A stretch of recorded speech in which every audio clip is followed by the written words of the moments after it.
अस्सलाम वालेकुम प्यारे बच्चों, क्या हाल चाल? बढ़िया। तो अभी आप आ गए हैं क्लास फर्स्ट ईयर में और केमिस्ट्री का सिलेबस देख के कुछ बच्चे थोड़े से परेशान हैं कि पिछली बुक में केमिस्ट्री की थोड़े कम चैप्टर्स थे, अभी चैप्टर्स बढ़ गए हैं। केमिस्ट्री टफ टाइम देने वाली है, उनको ये लगता है। पर एक बात बताऊँ आपको केमिस्ट्री की, अगर आप केमिस्ट्री के कंसेप्ट्स को क्लियर कर लेते हो ना, तो केमिस्ट्री से ज़्यादा आसान सब्जेक्ट और कोई नहीं होने वाला। अगर आपका कंसेप्ट क्लियर है तो लिखना केमिस्ट्री के लिए बिल्कुल भी मुश्किल काम नहीं होने वाला। तो चलिए फिर अपने कंसेप्ट्स क्लियर करते हैं, पढ़ाई शुरू करते हैं।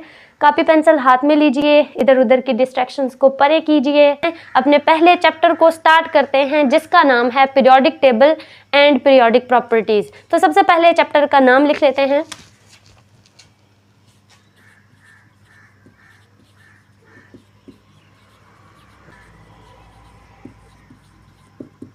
Periodic table and periodic properties.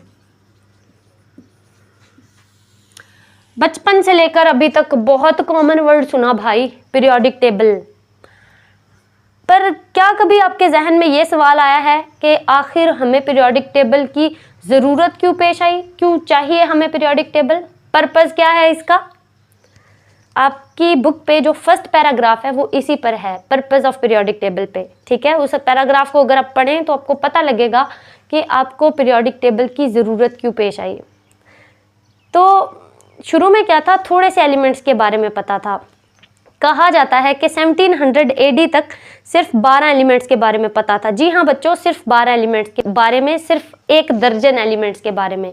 1700 AD तक हमें सिर्फ 1 दर्जन एलिमेंट्स यानी 12 एलिमेंट्स के बारे में पता था। पर वक्त के साथ साथ नए नए एलिमेंट्स डिस्कवर होना शुरू हो गए। तो जब एलिमेंट्स की तादाद थोड़ी थी तब तो ये पॉसिबल था कि हर एक एलिमेंट को अलग अलग से पढ़ा जाए।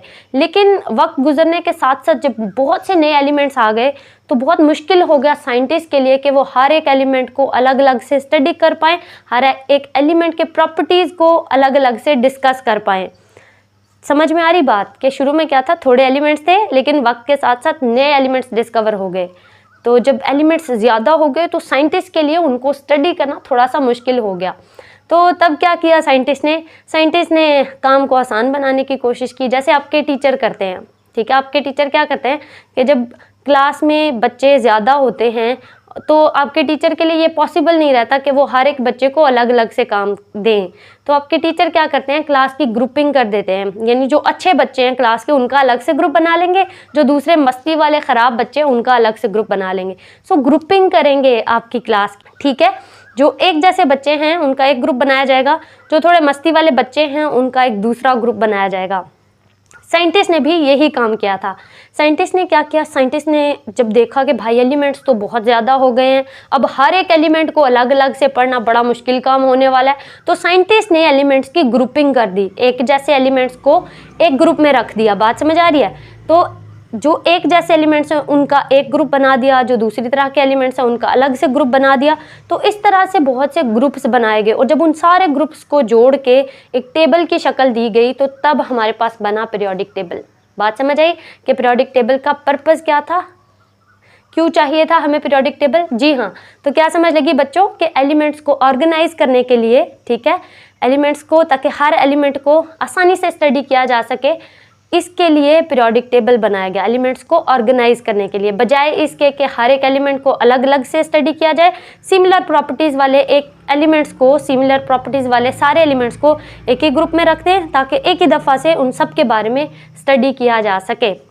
बात समझ आ गई? जैसे आपके टीचर क्लास में बच्चों की ग्रुपिंग करते हैं, एक जैसे बच्चे एक साइड पे रख दिए, दूसरे दूसरी साइड पे, और फिर काम देते हैं, उनको काम देने में आसानी होती है। वैसे ही साइंटिस्ट ने भी अपनी आसानी के लिए एलिमेंट्स की ग्रुपिंग कर दी और बहुत से ग्रुप्स को मिला के एक बड़ा सा टेबल बना जिसको नाम दिया गया किसका?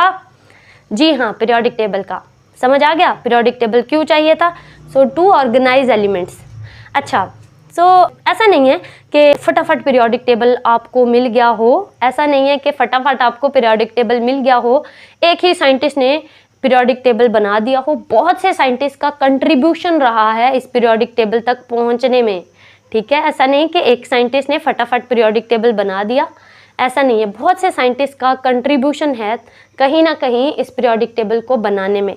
तो कौन से वो साइंटिस्ट थे, उनका क्या कंट्रीब्यूशन था, आज के इस वीडियो में हम वो डिटेल में डिस्कस करेंगे। सो हेडिंग क्या होगा हमारा, हिस्टोरिकल बैकग्राउंड। ठीक है, सो आपकी बुक पे भी फर्स्ट हेडिंग यही है, हिस्टोरिकल बैकग्राउंड को। तो बच्चों अब हम क्या पढ़ने वाले हैं कि पीरियोडिक टेबल को किस किस ने बनाया, कौन कौन से साइंटिस्ट का कंट्रीब्यूशन रहा है पीरियोडिक टेबल को बनाने में। तो चलिए फिर शुरू करते हैं। हेडिंग क्या है हमारा, हिस्टोरिकल बैकग्राउंड। हिस्टोरिकल बैकग्राउंड, तो जो मैंने पहले लाइन बताई वो लिख लेते हैं। वो लाइन क्या थी कि 1700 AD तक हमें सिर्फ कितने एलिमेंट्स के बारे में पता था, सिर्फ 12 एलिमेंट्स के बारे में। MCQs आ सकता है इसलिए बता रही। सो बाय 1700 AD बच्चों बताओ कितने एलिमेंट्स के बारे में पता था, जी हाँ 12 एलिमेंट्स के बारे में। So by 1700 AD only 12 elements were known, only 12 elements were known. So 1700 AD तक हमें सिर्फ 12 एलिमेंट्स के बारे में पता था। फिर एक साइंटिस्ट आए जिनका नाम था लेवाइजर। क्या नाम था उनका, लेवाइजर। जी हाँ, लेवाइजर ने हमें बताया कि जो उस वक्त के एलिमेंट्स हैं, ठीक है, सिर्फ 12 नहीं है बल्कि और एलिमेंट्स भी हैं। तो लेवाइजर ने नए एलिमेंट्स को डिस्कवर किया, बहुत से नए एलिमेंट्स को लेवाइजर ने डिस्कवर किया था। और लेवाइजर ने ना सिर्फ नए एलिमेंट्स को डिस्कवर करवाने में हेल्प करवाई बल्कि इन्होंने क्लासिफिकेशन का कंसेप्ट दिया। मतलब उससे पहले सिर्फ हर एक एलिमेंट को अलग अलग से पढ़ा जाता था।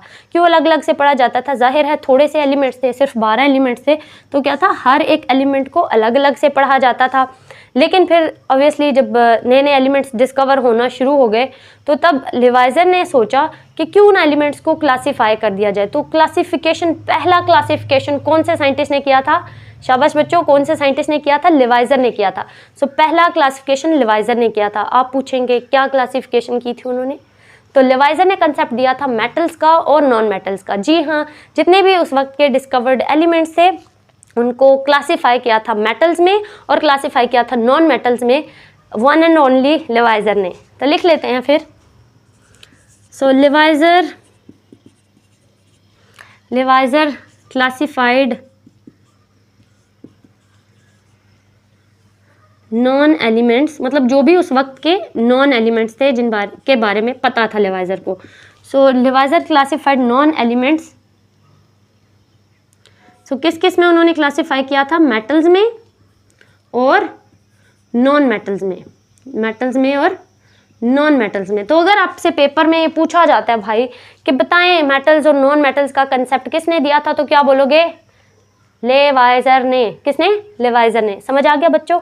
अच्छा, सो लेवाइजर पे कहानी ख़त्म नहीं हुई, बल्कि लेवाइजर के बाद एक और साइंटिस्ट आए थे जिनका नाम था डुब्रीनर।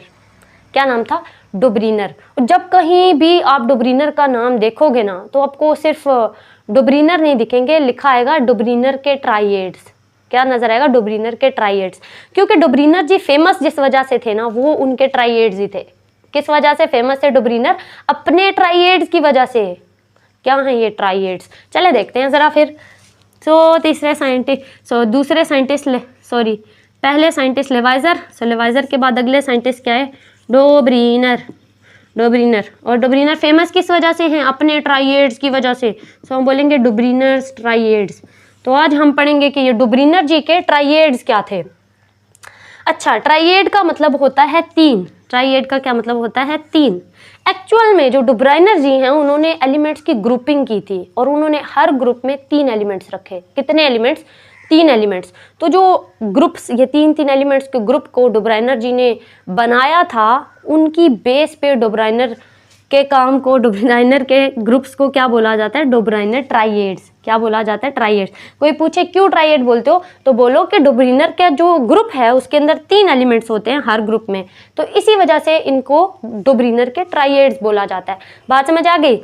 अच्छा, अब इन्होंने सिर्फ 3 एलिमेंट्स का ग्रुप नहीं बनाया था, इन्होंने उन 3 एलिमेंट्स की ग्रुपिंग के बारे में कुछ बहुत ही अमेजिंग फैक्ट्स बताए थे। ठीक है, वो फैक्ट्स क्या थे, इन्होंने बोला था कि अगर आप एलिमेंट्स को अरेंज करते हो on the basis of their increasing atomic wait, ठीक है, किस बेस पे? On the basis of their increasing atomic wait. Very important question, paper में पक्का ये एमसीक्यूज बनता है कि बताएं जो डुबरीनर जी हैं उन्होंने ग्रुप्स तो बनाए थे बट किस बेस पे बनाए?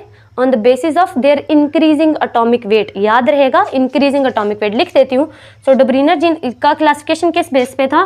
On the basis of increasing atomic weight. तो इन्होंने एलिमेंट्स को किस बेस पे अरेंज किया? उनके इंक्रीजिंग एटॉमिक वेट की बेस पे, on the basis of increasing atomic weight of elements. तो एलिमेंट्स के एटॉमिक वेट में इंक्रीज की बेस पे इन्होंने एलिमेंट्स को अरेंज किया था, एटॉमिक वेट ऑफ एलिमेंट्स।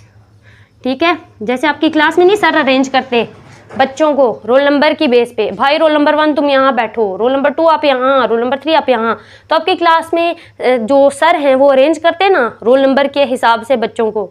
ठीक है, वैसे ही डुबरीनर जी ने एलिमेंट्स को उनके एटॉमिक वेट्स की बेस पे अरेंज किया था। और आपको एक क्या बात बताई कि डुबरीनर जी का जो हर ग्रुप है उसमें कितने एलिमेंट्स होंगे? 3 एलिमेंट्स। ठीक है, जो अरेंज किस बेस पे होंगे? इंक्रीजिंग एटॉमिक वेट की बेस पे, इंक्रीजिंग एटॉमिक वेट की बेस पे। ठीक है, सो डुबरीनर जी ने क्या बताया था? डुबरीनर जी ने बताया कि अगर आप 3 एलिमेंट्स को अरेंज करो on the basis of their increasing atomic weight तो आपको कुछ दिखेगा। चले मैं सोचती हूँ ज़रा। तो डुबरीनर का जो कंसेप्ट है वो लगाते हैं, सोच लेते हैं ये कोई डुबरीनर जी का ट्राइएड है जिसमें उन्होंने 3 एलिमेंट्स को रखा हुआ है इंक्रीजिंग एटॉमिक वेट की बेस पे। ठीक है, किस बेस पे? इंक्रीजिंग एटॉमिक वेट की बेस पे। और वो 3 एलिमेंट्स क्या क्या हैं? लेट्स से कि वो पहला एलिमेंट ए है, दूसरा एलिमेंट बी है और तीसरा एलिमेंट सी है। तो ये 3 एलिमेंट्स का ग्रुप है जिनमें एलिमेंट्स को इंक्रीजिंग एटॉमिक वेट की बेस पे रखा गया। सपोज कर लेते हैं कौन से एलिमेंट्स को रखा गया? एलिमेंट ए को, एलिमेंट बी को और एलिमेंट सी को। बात समझ आ गई? अच्छा, अब क्या हुआ?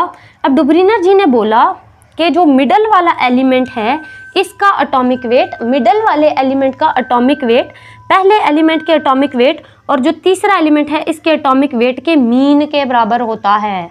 किसके? पहले और तीसरे एलिमेंट का एटॉमिक वेट का अगर आप मीन लेते हो तो आपके पास मिडल वाले एलिमेंट का एटॉमिक वेट आ जाएगा। समझ आ गई बच्चों क्या बोला मैंने?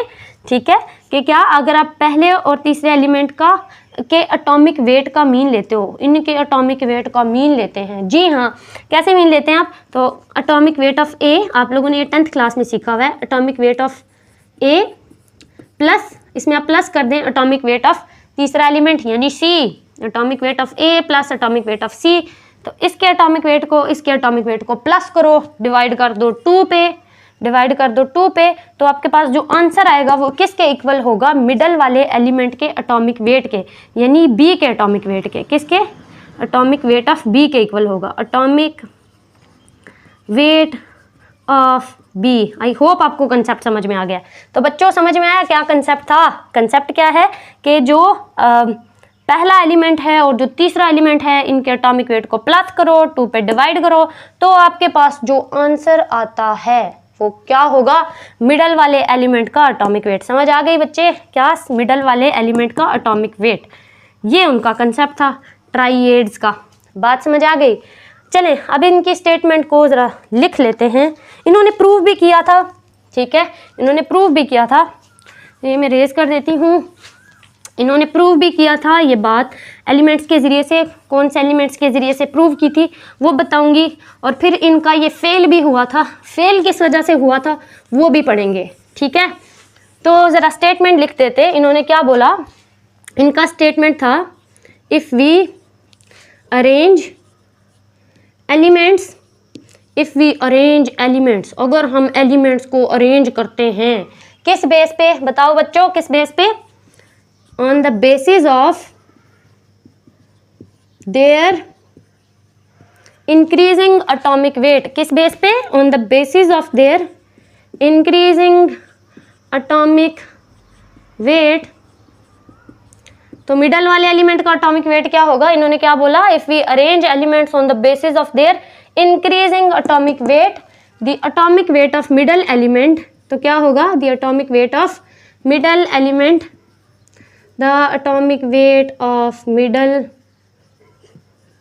the atomic weight of middle element will be, sir बड़ा बड़ा लिखे नज़र नहीं आ रहा।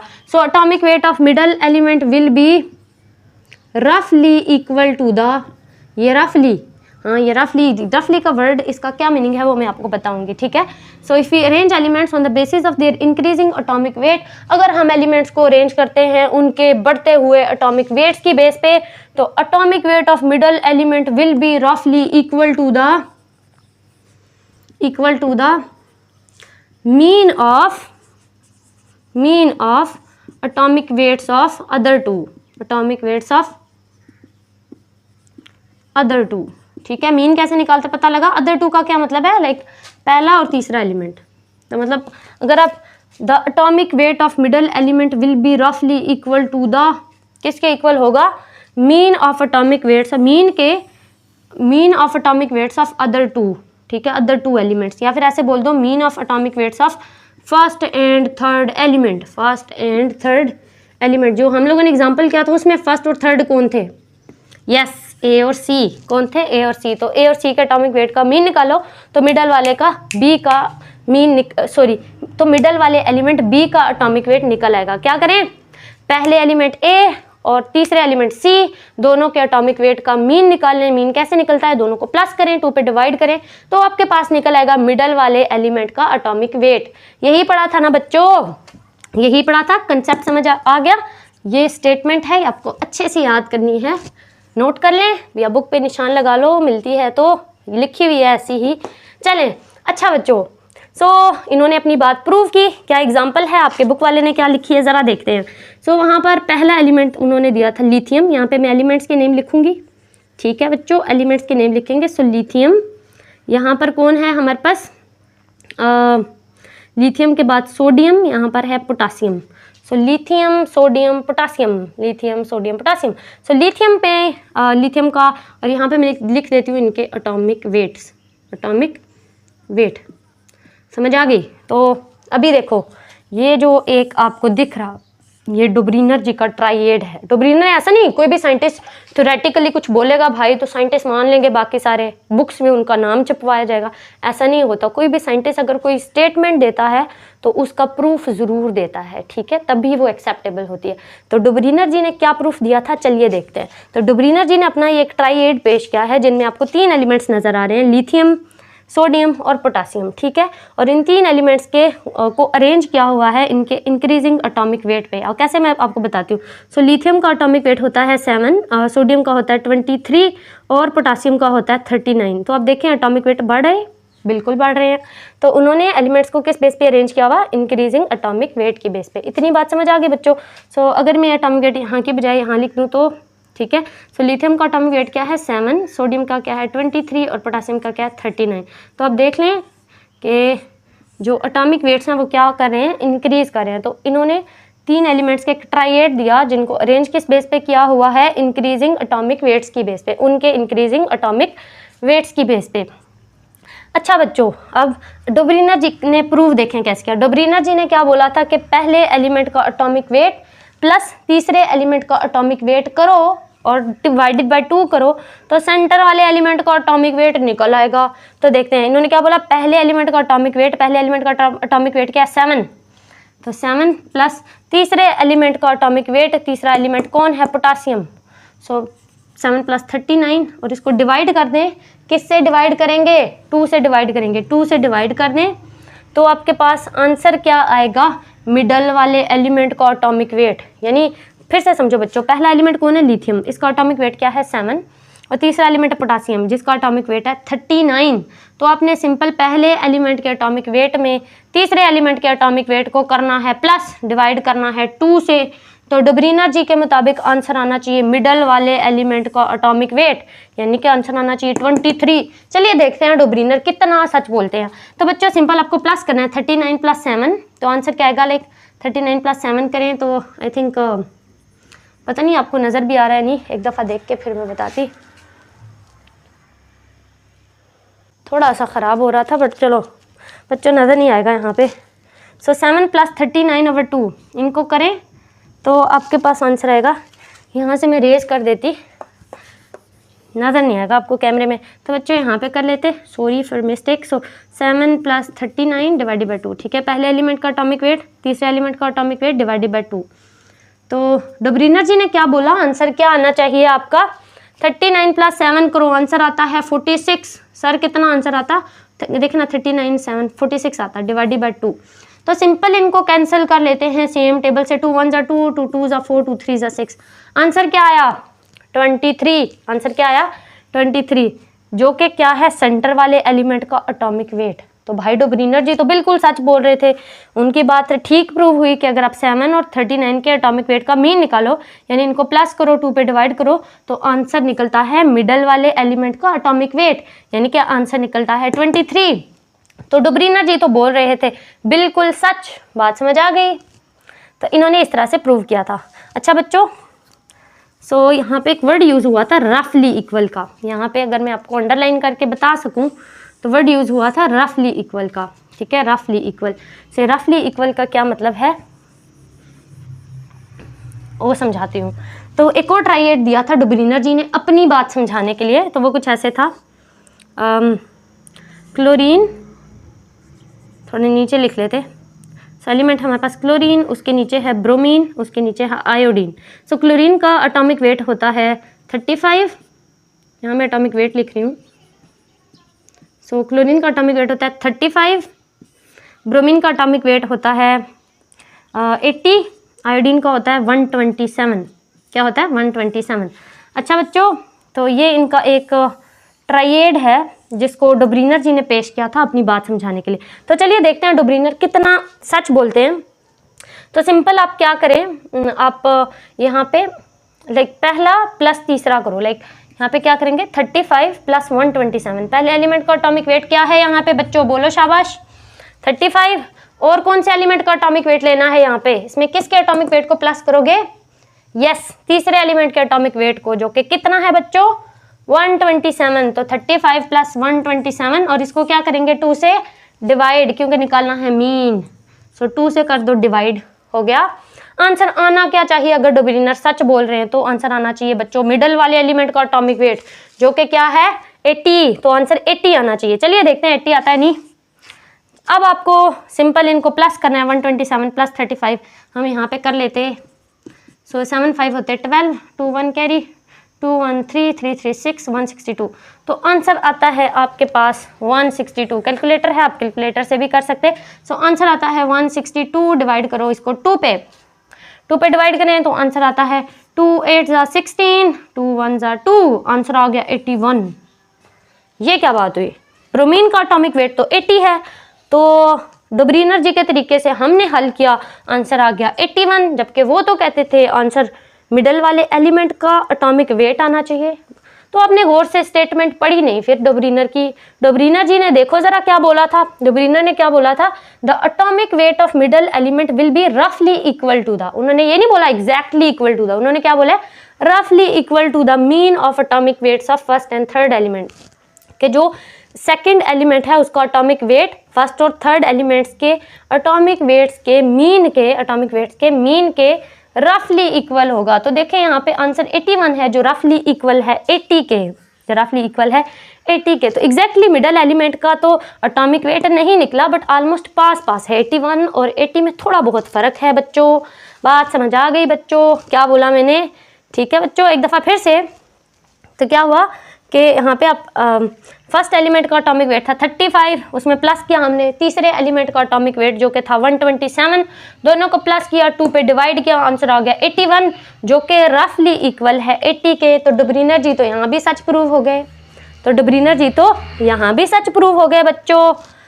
अच्छा जी, बात समझ आ गई? आई होप आपको समझ आ गई होगी। ठीक है बच्चों, तो ज़रा यहाँ पे थोड़ा कहानी में ट्विस्ट लेके आते हैं। डोब्रीनर जी आपका टाइम ख़त्म हो गया है, क्योंकि अभी एक नया एलिमेंट डिस्कवर हो गया है जिसका नाम है फ्लोरीन। तो अब एलिमेंट्स को उनके इंक्रीजिंग एटॉमिक वेट पे ही अरेंज करो। यहाँ पे एक एलिमेंट आया पिक्चर में, फ्लोरीन। आपको पता है हेलोजन फैमिली नहीं शुरू होती क्लोरीन से, बल्कि शुरू होती है फ्लोरीन से। तो क्लोरीन के टॉप पे आएंगे भाई साहब फ्लोरीन। कौन आएंगे भाई साहब? फ्लोरीन, जो क्लोरीन के टॉप पे आएंगे।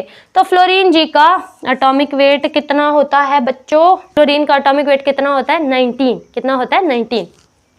तो यहाँ पे मैं लिख देती हूँ 19। ये बच्चों एटॉमिक वेट्स हैं। क्या हैं एटॉमिक वेट्स? सामने इसलिए लिखे ताकि अच्छे से नज़र आ पाए आपको। तो फ्लोरीन का एटॉमिक वेट है 19, क्लोरीन का 35, ब्रोमीन का 80, आयोडीन का 127। अब आपको क्या करना है, अब आपको सिंपल अभी भी मुझे ट्राइएड ही कंसीडर करना है। तो बच्चों पहले मैंने like chlorine, bromine, iodine consider किए थे, ये वाले 3, ठीक है, ये डबरीना जी ने दिखाए ही थे।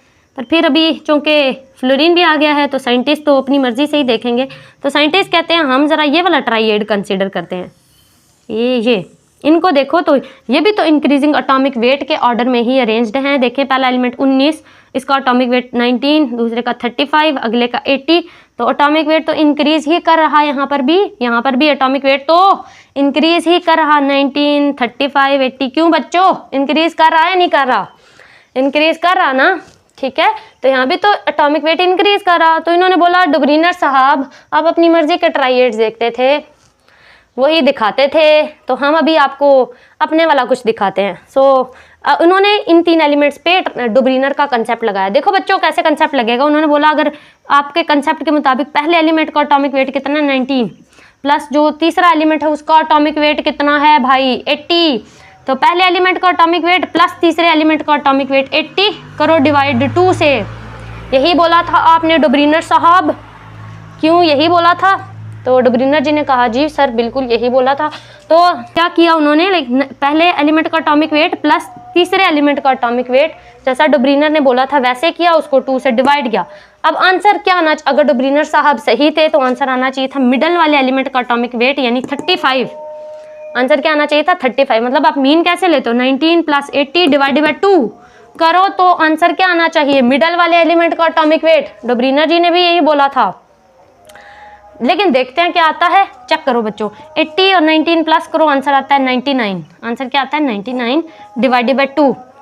चलें अब इनको ज़रा डिवाइड कर लेते हैं। सो बच्चों ये कैलकुलेटर से कर सकते हैं, वरना 2 4 ज़ा 8। सो यहाँ पे 1 कैरी बन गया, 19 बन गया, 2 9 ज़ा 18, पॉइंट के बाद ऑब्वियसली 1 है, पॉइंट लगाएंगे 0 लगेगा, 2 5 ज़ा 10, तो आंसर है 49.5। अबे यार इतना, अब डुबरीना जी अगर बोल रहे थे सच तो आंसर आना चाहिए था 35, पर आंसर है 49.5। तो ठीक है, डुबरीनर जी का रफली का कंसेप्ट भी यहाँ पे उड़ जाता है बच्चों। क्यों, देखें 49 और 35 में बहुत बड़ा गैप है, बहुत बड़ा गैप है। एक बिल्कुल बहुत बड़ा गैप है। तो पूरी तरह से जो डुबरीनर का ट्राइएड का कंसेप्ट है रिजेक्ट हो जाता है, यहाँ पे नहीं चलता। ठीक है बच्चों, मतलब डुबरीनर ने क्या बोला, पहले एलिमेंट का एटॉमिक वेट प्लस तीसरे एलिमेंट का एटॉमिक वेट डिवाइडेड बाय 2 करो तो मिडल वाले एलिमेंट का एटॉमिक वेट निकलेगा। बट यहाँ पर तो नहीं निकला, बहुत ज़्यादा गैप है, रफली भी नहीं निकला। मतलब पिछली दफ़ा 80 81 कहीं ना कहीं पास पास थे, पर यहाँ पे लाइक 35 49.5, भाई कोई कंपैरिजन ही नहीं है। तो टोटली रिजेक्ट हो गया डुबरीनर जी का मॉडल। ठीक है, डुबरीनर जी का मॉडल टोटली रिजेक्ट हो गया। तो समझ में आया बच्चों डुबरीनर जी का मॉडल कैसे रिजेक्ट हुआ। डुबरीनर पे बात ख़त्म नहीं हुई। डुबरीनर के बाद एक और नए साइंटिस्ट भी आए थे, ठीक है, जिनका नाम था न्यूलैंड। उनके बारे में पढ़ते हैं। अच्छा बच्चों, समझ में आ गया फिर कि डुबरीनर जी ने क्या किया था। जी हाँ सर, सब समझ में आ गया है। तो चलें फिर डुबरीनर के बाद एक नए साइंटिस्ट के बारे में पढ़ते हैं। हाँ, डुबरीनर के बारे में एक बात मुझे याद आ गई। डुबरीनर ने अपना कंसेप्ट दिया था 1829 को, ठीक है, 1830 से एक कम। कब दिया था डुबरीनर ने अपना कंसेप्ट? 1829 को। 1829 को डुबरीनर का कंसेप्ट आया था। ये एक डेट है, याद रख लें। तो डुबरीनर के बाद एक नए साइंटिस्ट आए थे जिनका नाम था न्यूलैंड। क्या नाम था उनका? न्यूलैंड। जी हाँ, न्यूलैंड जब भी पढ़ोगे तो न्यूलैंड नहीं दिखेगा, दिखेगा न्यूलैंड ऑक्टेव्स, क्योंकि न्यूलैंड फेमस थे अपने ऑक्टेव्स की वजह से। जैसे डुबरीनर फेमस थे अपने ट्राइएड्स की वजह से, वैसे ही जो न्यूलैंड हैं वो किस वजह से फेमस थे? अपने ऑक्टेव्स की वजह से। किस वजह से? अपने ऑक्टेव्स की वजह से। अभी नेक्स्ट साइंटिस्ट के बारे में पढ़ेंगे, न्यूलैंड, ठीक है, जिनका नाम क्या है? न्यूलैंड। ये रहे न्यूलैंड, और इन्होंने क्या दिए थे? ऑक्टेव्स। सर थोड़ा बड़ा बड़ा लिखे, नज़र नहीं आ रहा। अच्छा ठीक है बच्चों, बड़ा बड़ा लिखते हैं। न्यूलैंड ऑक्टेव्स, तो ऑक्टेव बोलते हैं 8 को, ठीक है। यहाँ से आप समझ गए होंगे कि जो न्यूलैंड के ग्रुप्स थे, ठीक है, यहाँ से आप समझ गए होंगे कि जो न्यूलैंड के ग्रुप्स थे उसमें कितने कितने एलिमेंट्स होंगे, क्योंकि न्यूलैंड ने कंसेप्ट किसका दिया है, ऑक्टेव्स का। तो जो न्यूलैंड के ग्रुप्स हैं उनमें कितने कितने एलिमेंट्स होंगे, 8 एलिमेंट्स। तो मतलब इन्होंने 8 एलिमेंट्स के ग्रुप्स के बारे में कुछ कहा था, ठीक है। तभी इनके काम को क्या बोला जाता है, न्यूलैंड ऑक्टेव्स। क्या बोला जाता है, न्यूलैंड ऑक्टेव्स। कब दिया था ये कंसेप्ट इन्होंने, सो इनकी डेट थी 1864। काफ़ी इयर्स का गैप है, फिर जाके ये ऑक्टेव्स का कंसेप्ट आया है, न्यूलैंड के ऑक्टेव्स। न्यूलैंड बहुत बड़े रिवोल्यूशनरी साइंटिस्ट थे, बहुत बड़े रिवोल्यूशनरी साइंटिस्ट, क्योंकि इन्होंने एक कंसेप्ट दिया था पीरियोडिसिटी का। कौन सा कंसेप्ट दिया था, पीरियोडिसिटी का। पेपर में पक्का एमसीक्यूज आता है कि बताइए जी पीरियोडिसिटी का कंसेप्ट कौन से साइंटिस्ट ने दिया था। तो किसने दिया था बच्चों, जी हाँ, न्यूलैंड ने। तो लिख लेते फिर यहाँ पे, जी हाँ न्यूलैंड साहब आपने हमें दिया है कंसेप्ट पीरियोडिसिटी का, पीरियोडिसिटी का। अब आप पूछोगे मैम कि पीरियोडिसिटी होती क्या है, ठीक है। पीरियोडिसिटी क्या होती है, पीरियोडिसिटी बच्चों होती है repetition of properties after fixed interval, ठीक है। मतलब किसी फिक्स्ड इंटरवल के बाद प्रॉपर्टीज के रिपीट होने को बोला जाता है पीरियोडिसिटी, ठीक है।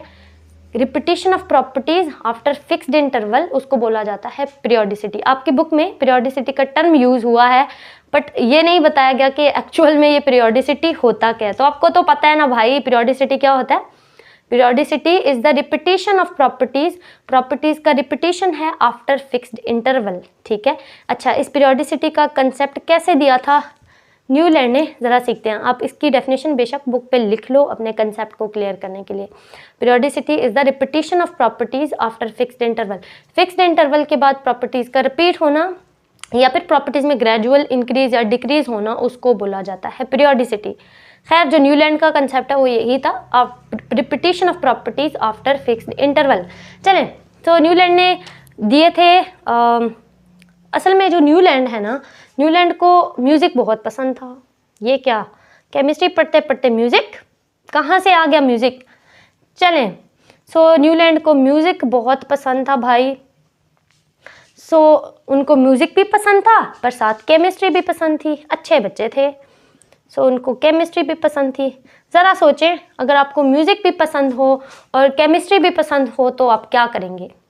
हम म्यूज़िक को केमिस्ट्री में यूज़ करने की कोशिश करेंगे, हम म्यूज़िक को केमिस्ट्री में यूज़ करने की कोशिश करेंगे। तो न्यूलैंड ने भी यही किया, न्यूलैंड ने म्यूज़िक को यूज़ किया केमिस्ट्री में। म्यूज़िक को केमिस्ट्री में कैसे कैसे यूज़ किया, चलिए सीखते हैं।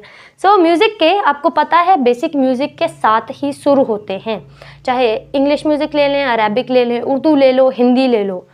क्या म्यूज़िक याद करवा दिया मैम, हिंदी उर्दू। अच्छा, सो म्यूज़िक जो है वो कोई भी म्यूज़िक ले लो किसी भी जोनरा का, तो म्यूज़िक में बेसिक 7 ही सुर होते हैं। क्या सुर होते हैं, सा रे गा पा मा धा नी सा सा।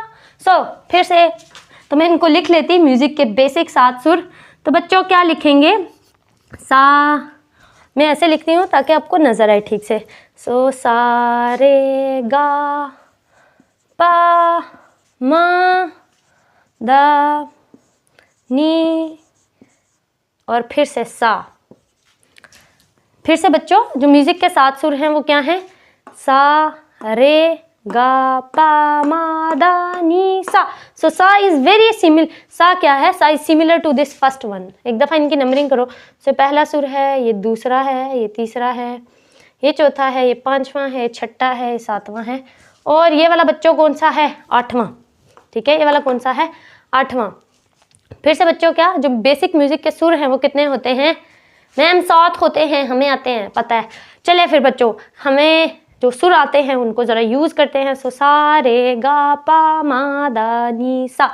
सो बेसिक सुर कितने हैं, 7 ही हैं, और जब ये 8वां सुर आया है जिसका नाम है सा, तो वो वैसा ही है जैसा कि पहला है। तो बेसिक कितने सुर होते हैं, 7 सुर होते हैं। लेकिन जो 8वां सुर, 8वां कोई सुर नहीं है, क्योंकि 8वां सुर एक्चुअल में पहले वाला सुर ही है, यानी सा जो है वो एक्चुअल में पहला सुर ही है। तो मैं इसको रेज कर देती।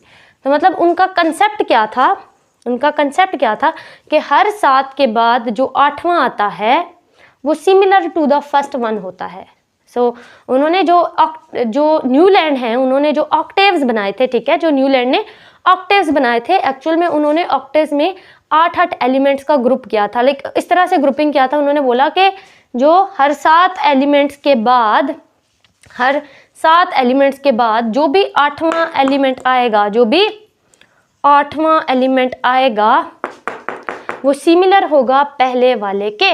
यानी देखें 8वां यहाँ पे भी सा है और यहाँ पर पहला भी सा है। तो बच्चों क्या समझा आप लोगों ने कि सेम कंसेप्ट है जो म्यूजिक का है। म्यूजिक में क्या होता है कि हर 7 सुर के बाद जो भी 8वां सुर आता है वो एक्चुअल में पहले सुर की तरह का होता है।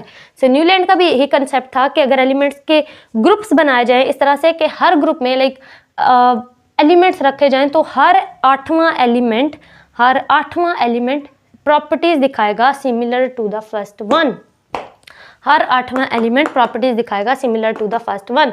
तो मतलब हर 8वां एलिमेंट पहले एलिमेंट की तरह का होगा।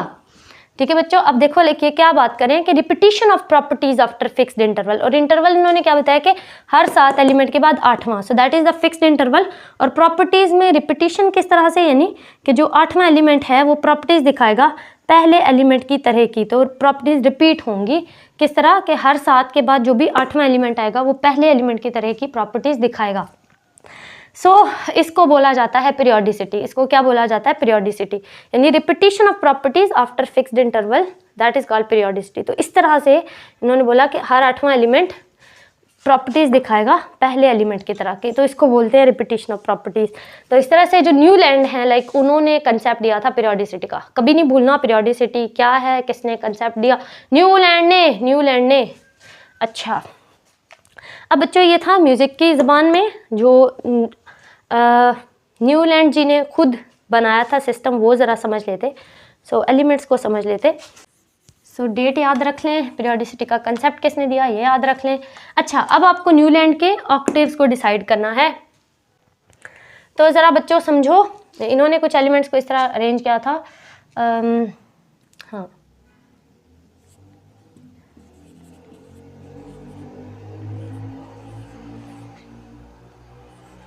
अच्छा, ये बच्चों मैंने 7 एलिमेंट्स लिखे हैं, न्यूलैंड ने भी ऐसे ही लिखे थे अपने ग्रुप में। एग्जांपल के लिए पेश कर रहे हैं 1 2 3 4 5 6 7, गिनती आती है हमें। चलें 1 2 3 4 5 6 7। अच्छा बच्चों, तो 8वां एलिमेंट कौन था? सोडियम, क्योंकि उस वक्त नोबल गैसेस डिस्कवर नहीं हुए थे। अगर आप अभी का पीरियोडिक टेबल देखो तो आपको पता है हेलोजन फैमिली के बाद कौन सी फैमिली आती है? बहुत फेमस, बहुत यूनिक, नोबल गैसेस। ठीक है, नोबल गैसेस को डिस्कवर किया था स्कॉट ने, नोबेल प्राइज भी मिला था जो स्कॉट है उनको। ठीक है, इनमें से किसी को नहीं मिला नोबेल प्राइज। खैर, जो चूंकि उस वक्त नोबेल गैसेस डिस्कवर नहीं हुए थे, ठीक है, तो एंड लाइक फ्लोरीन के बाद कोई नोबेल गैस नियोन नहीं आने वाली, क्योंकि उस वक्त नोबेल गैसेस डिस्कवर नहीं हुए। तो न्यूलैंड ने कहाँ उनको ग्रुप में शामिल करना था, थे ही नहीं उस वक्त। ठीक है, तो न्यूलैंड के मुताबिक उस वक्त 8वां एलिमेंट कौन था? फ्लोरीन के बाद सोडियम। क्या था? सोडियम। तो उन्होंने बताया लाइक जो 8वां एलिमेंट सोडियम है, ये सोडियम, इसकी प्रॉपर्टीज बिल्कुल लिथियम की तरह की हैं। क्या बात समझ में आई कि हर 7 के बाद जो 8वां एलिमेंट आ रहा है सोडियम, ठीक है, इसकी प्रॉपर्टीज किसकी तरह की हैं? इस पहले एलिमेंट लिथियम की तरह की हैं। उन्होंने क्या बोला कि हर 7 के बाद ये जो 8वां एलिमेंट आएगा इसकी प्रॉपर्टीज पहले एलिमेंट लिथियम की तरह की हैं। तभी आप देखते हो ग्रुप पे को पीरियोडिक टेबल में, अभी भी मॉडर्न पीरियोडिक टेबल में, तो सोडियम जो है वो आपको लिथियम के नीचे नजर आएगा सेम ग्रुप में। ठीक है, सोडियम कहाँ नजर आएगा? लिथियम के नीचे सेम ग्रुप में, जो ये बताता है कि लिथियम और सोडियम की प्रॉपर्टीज एक जैसी हैं। जो ये बताता है कि लिथियम और सोडियम की प्रॉपर्टीज एक जैसी हैं। थोड़ा और देख लेते हैं, समझ में आया? सोडियम, मैग्नीशियम, ये आपको याद नहीं करना, बस कंसेप्ट ले लो। एल्यूमिनियम, ऐसे डेफिनेशन रट्टा लगाओ तो नहीं समझ में आती, लेकिन जब समझी हो चीज़ तो बहुत अच्छे से याद रहती है। हम तो 7 जन्मों तक नहीं भूलते। Sodium, magnesium, aluminium, silicon, phosphorus, sulphur. Sulphur के बाद कौन आता है भाई? सल्फर, हाँ, क्लोरीन, और फिर आते हैं पोटासियम। जी हाँ, क्लोरीन के बाद कौन आते हैं? पोटासियम। अच्छा बच्चों, ये 8th एलिमेंट है पोटासियम। आप लोगों ने क्या देखा कि हमारे पास सोडियम अगर पहला है, मैग्नीशियम दूसरा है, एल्यूमिनियम तीसरा, सिलिकॉन चौथा, फास्फोरस 5वां, सल्फर छठा, क्लोरीन 7वां और पोटासियम कौन सा है? 8वां। फिर से वही बात, नंबरिंग कहाँ से स्टार्ट की थी? सोडियम से। तो 8वां एलिमेंट कौन है? पोटासियम। तो पोटासियम की प्रॉपर्टीज सिमिलर होंगी सोडियम के, पोटासियम की प्रॉपर्टीज सिमिलर होंगी सोडियम के। ठीक है, और ये बात सच है। आज भी अगर आप पीरियोडिक टेबल देखो तो सोडियम के नीचे ही पोटासियम नज़र आता है। तो मतलब पोटासियम कहाँ पे है? सोडियम के नीचे। क्यों? क्योंकि पोटासियम सेम प्रॉपर्टीज दिखाता है सोडियम की तरह की। तो ये बात एक्चुअल में सबसे पहले न्यूलैंड ने बताई थी। ठीक है, तो न्यूलैंड को आपने भूलना नहीं है। Newland was a very revolutionary type of scientist. तो अभी मॉडर्न पीरियोडिक टेबल वाली बातें इन्होंने बताई। हाँ, एक और चीज़, तो इन्होंने भी डुब्रीनर का कंसेप्ट यूज़ किया था। इन्होंने भी एलिमेंट्स को इंक्रीजिंग एटॉमिक वेट पे अरेंज किया था। ठीक है, डुब्रीनर आपको पता है इससे पहले किसी ने अरेंज नहीं किया। डुब्रीनर पहले थे जिन्होंने इंक्रीजिंग एटॉमिक वेट की बेस पे एलिमेंट्स को अरेंज किया। सो डुब्रीनर के ही काम को आगे बढ़ाते हुए कौन बढ़ा रहे हैं? न्यूलैंड। तो न्यूलैंड भी एलिमेंट्स को किस बेस पे अरेंज कर रहे हैं? इंक्रीजिंग एटॉमिक वेट पे। वेरी इंपॉर्टेंट, किस बेस पे अरेंज कर रहे हैं एलिमेंट्स को? Increasing atomic wait. भूलना नहीं भाई, भूलना नहीं तुम बस।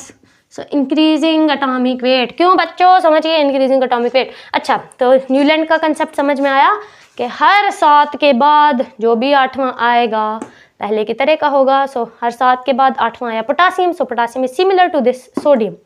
ठीक है बच्चों, कहीं से भी आप नंबरिंग स्टार्ट कर लें। जैसे अगर मैं बोरोन से करती हूँ तो 1 2 3 4 5 6 7 8। तो देखिए बोरोन के नीचे क्या है? एल्यूमिनियम। तो अगर आप अभी भी मॉडर्न पीरियोडिक टेबल देखो तो एल्यूमिनियम इज बिल्कुल नीचे टू दिस बोरोन। ठीक है, जो ये बताता like boron and aluminium both are in similar group and they have same properties. So Newland ने ये भी ठीक बताया। सो न्यूलैंड की बातें ऑब्वियसली ठीक थी, अभी भी मॉडर्न पीरियोडिक टेबल में दिखती हैं कि जो पोटासियम है वो सोडियम के नीचे ही है, लिथियम के नीचे सोडियम ही है। लेकिन ऐसा सिर्फ तब तक था जब तक नोबल गैसेस डिस्कवर नहीं हुए थे। ऐसा सिर्फ तब तक था जब तक नोबल गैसेस डिस्कवर नहीं हुए थे। कैसे? ज़रा समझें।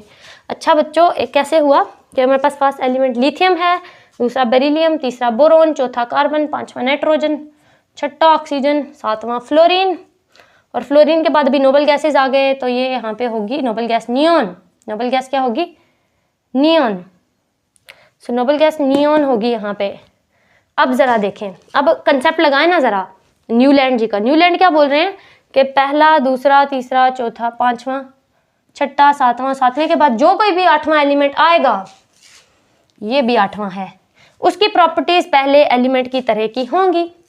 बट एक्सपेरिमेंटली ये देखा गया कि neon noble gas was not showing the properties similar to this lithium.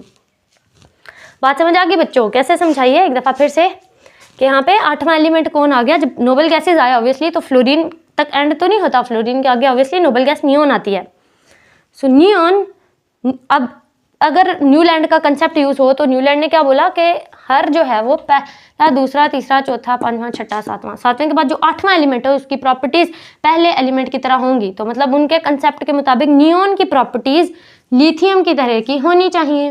But experimentally ये देखा गया कि नियॉन लिथियम की तरह की प्रॉपर्टीज नहीं दिखाता, बिल्कुल अलग दिखाता है।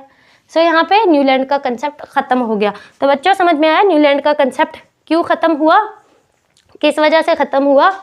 क्योंकि नोबल गैसेस आ गई। तो नोबल गैसेस 8वां एलिमेंट जब बनी तो वो तो पहले एलिमेंट की तरह की प्रॉपर्टीज नहीं दिखा रही थी। तो यहाँ पे उनका, और फिर ये भी था कि लाइटर एलिमेंट्स तक उनका कंसेप्ट चला, फिर आगे कुछ हैवी एलिमेंट्स आए तो काम खराब हो गया।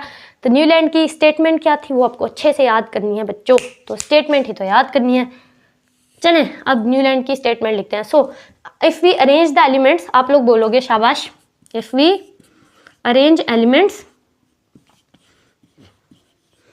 अरेंज एलिमेंट्स कैसे? In order of their increasing atomic weight. If we arrange elements in order of their increasing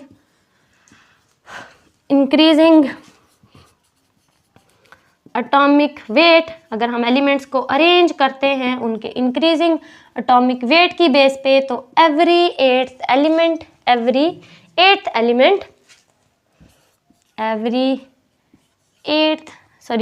if we arrange elements in order of their increasing atomic weight in groups, तो groups में, groups का concept भी इन्होंने दिया।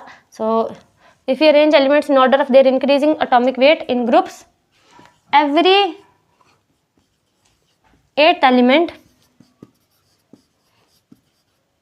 every eighth element shows properties similar to the first one. Every eighth element